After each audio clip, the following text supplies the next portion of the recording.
আজ জিনু আর বেরু লড়াই করবে অর্ক ট্রাইব ও আর্চলিচের সাথে। আজকের এপিসোডে জিনুর অরা ফার্মিং হবে। তো সময় নষ্ট না করে শুরু করা যাক সোলো লেভেলিং সিজন 3 এপিসোড 3। আগের এপিসোড না দেখে থাকলে একটু সামারি বলে রাখি যাতে বুঝতে সুবিধা হবে। আগের এপিসোডে জিনু সোলো প্লেয়ার গিল্ডের তরফ থেকে প্রথম রেড করতে যায় বুসানে, যেখানে সে নাইট গিল্ডের হান্টারদের সাথে বুসানের সবচেয়ে বড় গেটের মধ্যে হান্ট করতে যায়। তখন জিনুর কিছু একটা খারাপ অনুভব হতে থাকে, কারণ তার বোন জিনার স্কুলে একটা নতুন গেট ওপেন হয়ে গেছে ও যার মধ্যে থেকে গ্রিন অর্কস বেরিয়ে এসে সকল স্টুডেন্টদেরকে মারতে শুরু করে দিয়েছে। তাই জিনু বুসান গেটের মধ্যে থাকা বাকি হান্টারদের প্রোটেক্ট করার জন্য বেরু ও আরো 20টি অ্যান্ড সোলজারকে সামন করে ও তারপর জিনাকে বাঁচাতে জিনু দ্রুত সেখান থেকে বের হয়ে যায় ও কাইসেলে করে বিদ্যুতের বেগে স্কুলের দিকে এগিয়ে আসে। অপরদিকে জিনাকে বাঁচাতে রেড অর্ক সোলজার ক্রমাগত গ্রিন অর্কসদের মেরে চলেছে, কিন্তু সেখানে রেড ব্লেড ডানজনের বস চলে আসে, যার ফলে রেড অর্কস গুলো তার কাছে অনেকটাই দুর্বল হয়ে পড়ে। রেড ব্লেড ডানজনের বস জিনাকে মারতেই যাচ্ছিল, কিন্তু সেই সময় জিনু পৌঁছে যায় সেখানে, যেটা দেখে সকল গ্রিন অর্কস ও বসে ভয়ে পিছিয়ে যায়। এবার আসা যাক থার্ড এপিসোডে। জিনুকে সামনে দেখে ভয়ে রেড ব্লেড গেটের বস তার পরিচয় জানায় যে আমার নাম হলো গ্রকস্টার, কিন্তু জিনু রেগে গিয়ে তার দিকে আঙুল দেখিয়ে বলে তুই চুপ কর, একটু নড়বি না। এরপর জিনু তার বোনকে জড়িয়ে ধরে আর বলে আর ভয় পেতে হবে না, সবকিছু ঠিক আছে, আর দেরি করে আসার জন্য সরি। জিনু বাকি স্টুডেন্টদের জিজ্ঞাসা করলো যে তারা সব ঠিক আছে কিনা। জিনুকে দেখে সবাই একটু আশ্বাস পায়, কিন্তু ভয়ের কারণে জিনার চোখের থেকে জল বেরিয়ে যায়, যা থেকে জিনু খুব রেগে যায়। সে ইগ্রিসকে সামন করে আর বলে আমার বোনকে প্রোটেক্ট করবে। সে আরো কিছু শ্যাডোকে সামন করে বলে যে সকল স্টুডেন্টদের সেফলি নিচে নিয়ে যাও, যেটা দেখে গ্রকটার তাদের উপর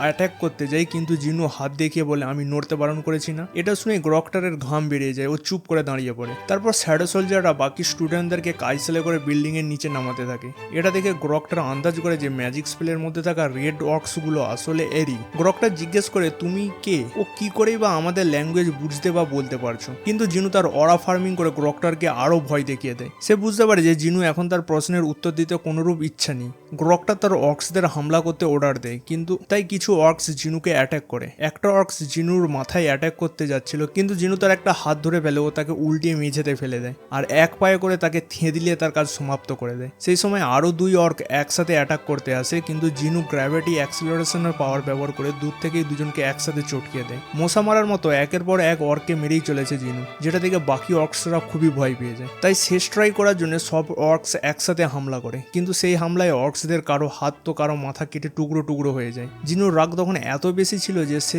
একসাথে সব অর্কসদের মেরে ফেলে। চারিদিকে শুধু অর্কসদের রক্ত আর দেহ পড়ে রয়েছে। সবাইকে মারার পর জিনু এবার অর্কসদের বস গ্রকটারের দিকে এগোতে থাকে। এসব থেকে ভয়ের সাথে সে অবাক হয়ে যায়, কারণ সে তার দুঃস্বপ্নেও এসব হবে বলে ভাবতে পারেনি। গ্রকটার ওখান থেকে নোড়ার আগে জিনু তার গোলা ধরে নেয় এবং দেয়ালে আটকে দেয়। জিনু সকল স্টুডেন্টদের মৃতদেহ একবার দেখে আর জিজ্ঞেস করে কিসের জন্য তোরা মানুষদের এভাবে মেরে চলেছিস। গ্রকটার জানায় যে তাদের মতে সবসময় একটা কমান্ড রিপিট হতে থাকে যে মানুষদের মেরে ফেলো। জিনু জিজ্ঞেস করে তোর মাথায় তাহলে আমাকে মারার কথা আসেনি, কিন্তু গ্রকটার এবার এতটাই ভয় পেয়ে যায় যে সে জিনুর কাছে ক্ষমা চাইতে থাকে। কিন্তু জিনু বলে আগে আমার প্রশ্নের উত্তর দে যে আমাকে মারার কথা তোর মাথায় আসেনি। কিন্তু গ্রকটার আবার ক্ষমা চাইতে থাকে। জিনু বলে আমি বুঝতে পেরেছি তোদের মতে আমি মানুষই নই। তখন জিনুর একটা ড্রাগার বের করে ও তাকে যতটা ভয়ঙ্কর ভাবে শেষ করে যেতে পারে ততটাই কষ্ট দিয়ে তাকে শেষ করে। এরপর বুসানের গেটের মধ্যে সিন দেখানো হয়, যেখানে বেরুর সাথে বাকি সোলজাররা রেড করে চলেছে।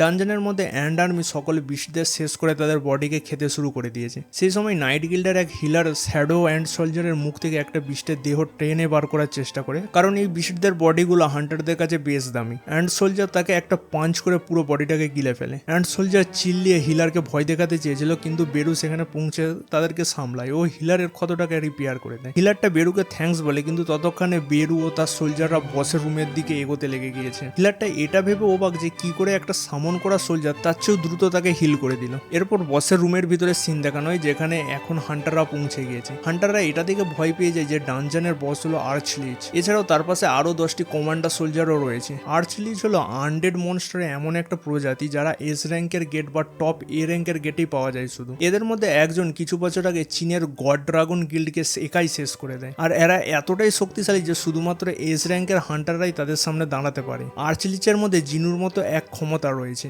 যাতে করে সে মৃত প্রাণীকেও কমান্ড দিতে পারে ও সে সকল ডেড বডিকে পুনরায় জাগিয়ে তুলতে পারে যাদের শরীর এখনো পুরোপুরি নষ্ট হয়নি। লিচকে দেখে হান্টাররা বুঝতে পেরে গিয়েছিল যে একে মারা তাদের আয়ত্তের মধ্যে পড়ে না। একজন হান্টার লিডারকে জিজ্ঞেস করে এবার আমাদের কি করা উচিত। সেই সময় আরেক হান্টার চিল্লিয়ে বলে যে পিছন দিকেও আর্মি এগিয়ে আসতেছে। সেই সময় পার্ক তাকে বলে গেটকে ক্লোজ করে দিতে। সে তার ম্যাজিক ব্যবহার করে দরজায় আটকিয়ে রাখে। পার্ক বুঝতে পেরে যায় তাদের এখান থেকে বাঁচার আর কোনো রাস্তা নেই। জিনুই একমাত্র তাদেরকে এখান থেকে বাঁচাতে পারে। অন্য হান্টারটা জানায় যে 5 মিনিটের বেশি সেই গেটকে বন্ধ করে রাখতে পারবে না। না। নাইট গিল্ডের সকল সোলজারদের মৃত্যু ছাড়া কোনো রাস্তা আর থাকে না, কিন্তু সেই সময় বেরু আসে সেখানে।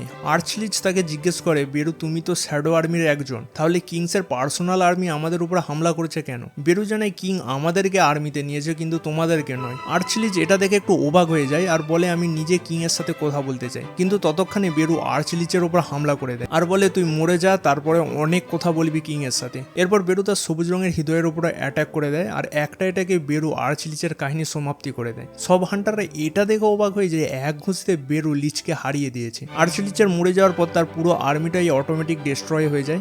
বেরু এরপর একবার চিল্লায়, যেটা দেখে পার্ক বলে আমি জানতাম যে বেরু স্ট্রং, তবে এতটা স্ট্রং কখনোই ভাবিনি। অন্য একটা হান্টার বলে এরকম সোলজার থাকতে জিনুকে কোনো গেটের মধ্যে ঢুকতেও হবে না, সে বাইরে থেকে তার শ্যাডো সোলজার দিয়ে ইজিলি রেড ক্লিয়ার করে দিতে পারে। পার্ক ভাবে যে জিনু একাই ডানজন ক্লিয়ার করতে পারে, কিন্তু মিনিমাম হান্টার নিয়ে রেড করার রুল মানতে সে বাকি সোলজারদের নিয়ে রেডে যায়। তাই পার্কে একটা বুদ্ধি বের করে যে সে জিনুকে হান্টার সাপ্লাই করবে তার সকল রেডের জন্য যতগুলো তার হান্টার প্রয়োজন। এতে করে হান্টারদের স্কিলও বাড়বে আর অপরদিকে মোটা ইনকামও হবে। অপরদিকে জিনার স্কুলের সিন দেখানো হয় যেখানে সকল স্টুডেন্টদের বডি সরানোর কাজ চলছে। পরের সিনে জিনুকে গাড়ির মধ্যে গোগুনির সাথে দেখানো হয়েছে যেখানে তারা স্কুলের ঘটনা নিয়ে ডিসকাস করছিল। এরপর গোগুনি জিনুকে একটা চার্ট দেখায় যেখানে সময়ের সাথে গেটের সংখ্যাও ক্রমাগত বেড়ে চলেছে, পাশাপাশি হান্টারদের সংখ্যাও বেড়ে চলেছে। জিনু মনে মনে ভাবে যে পৃথিবীতে ভারসাম্য বজায় রাখার জন্য এটা হচ্ছে। জিনু তখন গোগুনিকে জিজ্ঞেস করে তাকে এখানে ডাকার আসল কারণটা কি। গোগুনি বলে ইউএসএ, ইউকে, ফ্রান্স, চায়না সকলেই জিনুকে তাদের নিজের দেশে ডাকতে চায় ও তাদের হান্টার হিসেবে রাখতে চায়। তাই গোগুনি তাকে রিকোয়েস্ট করে যে সে যেন সাউথ কোরিয়া ছেড়ে কোথাও না যায়, কারণ তাকে মিলিয়ে মোট 10টি এস র্যাঙ্কের হান্টার রয়েছে তাদের কাছে। তার মধ্যে 2জন ইতিমধ্যে মারা গিয়েছে আর একজন আমেরিকা চলে গিয়েছে। গোগুনি জিনুকে হাসপাতালের বাইরে ছেড়ে দেয় যেখানে জিনাকে অ্যাডমিট করা হয়েছে। গোগুনি তাকে একই রিকোয়েস্ট আবার করে আর বলে তোমার জন্য যদি কিছু করতে হয় তাও জানাবে। জিনু বলে যদি এরকমই ব্যাপার হয় তাহলে আমাকে একা রেড করার পারমিশন দিতে হবে, কোনো মিনিমাম হান্টার নিয়ে যাওয়ার রুল খাটবে না তার উপর। গোগুনি অবাক হয়ে যায় আর বলে এই মিনিমাম হান্টারের রুলটা হান্টারদের সেফটির জন্যই বানানো হয়েছে।